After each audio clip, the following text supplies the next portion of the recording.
Hi everybody. I am going to make a video of our lesson today because I feel like some of you are going to want to go back and look at the information at your own pace, pause, and those kinds of things.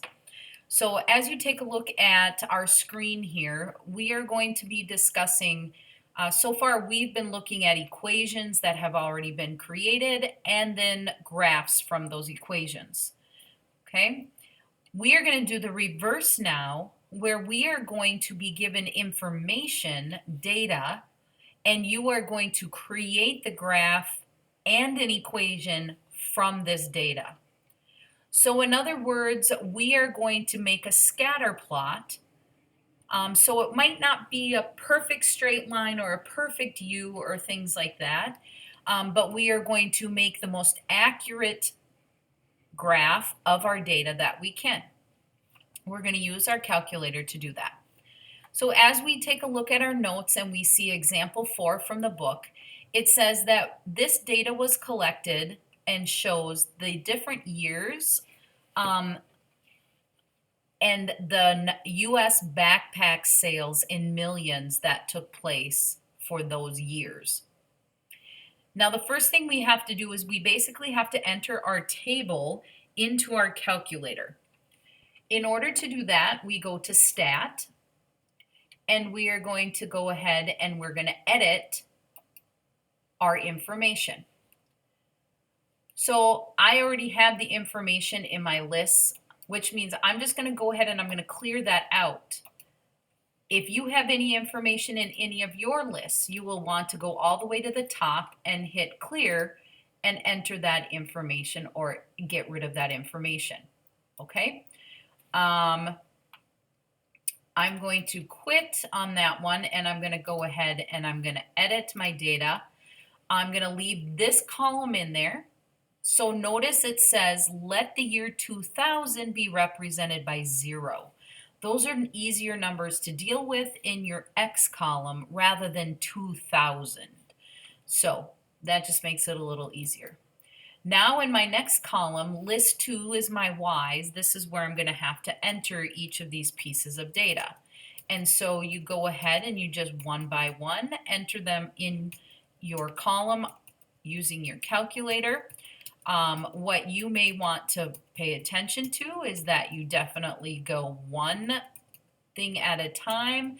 Don't lose your spot, otherwise you're going to have to go back if it doesn't line up at the end. Or even just be very careful that you double check every single entry, that it's what is listed in your table. Any piece of data that is off is obviously going to throw the rest of your graph and your equation off. So once we have this in here, like I said, we want to be able to find the equation. So we are going to take a look here, and it's going to allow us to do a regression to find that. But there's quite a few things we need to check first. First of all, remember, I always told you you don't want the stat plots on or the scatter plots, but this time you do. So you hit second y equals, which is blue stat plot, and you're going to tell it, yep, I want you to do this kind of plot now.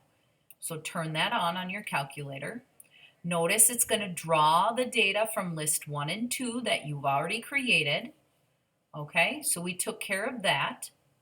Now if I go ahead and I check my y equals, be sure you clear out any of these equations. Otherwise it's going to graph the equations that are in here, and we don't want that. We want it to graph the scatter plot. So now if I hit graph, I go, wait a second, that's not showing up here.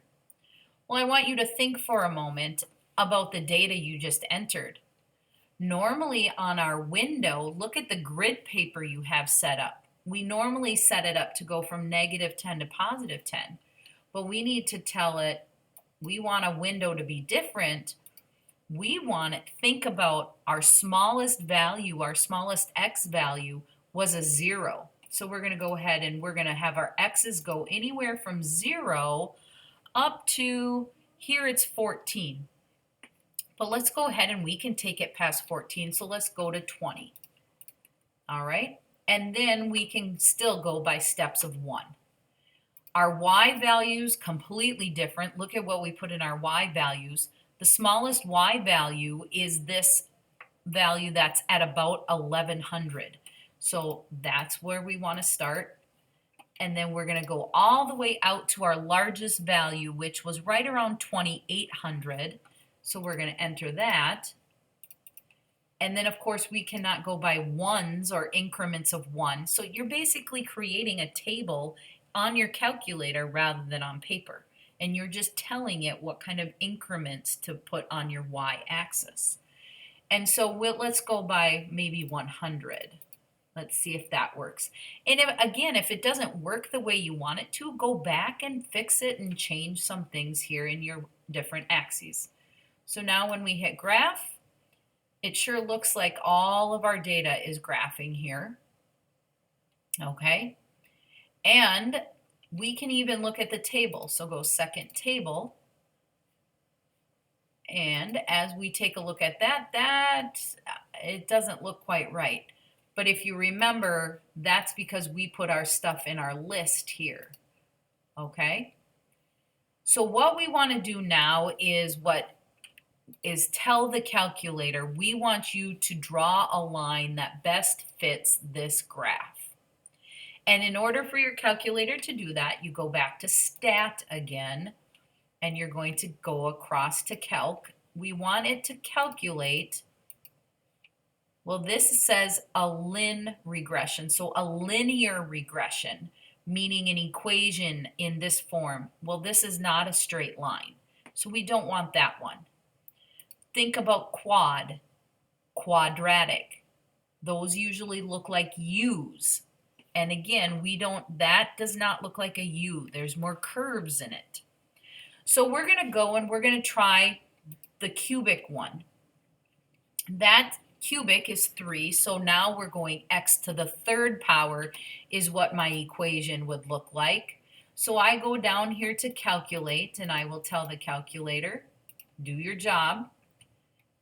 And look at what it did. It wrote an equation, this is the standard form, with an x to the 3rd, and it tells you what your a, b, c, and d are, which you guys are used to seeing.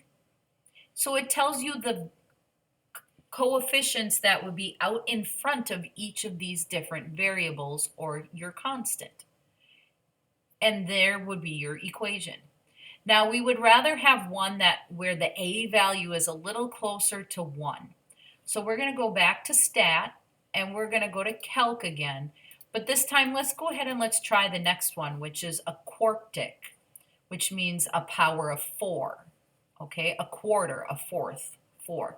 And we're going to go ahead and hit enter. Again, tell the calculator to calculate that equation.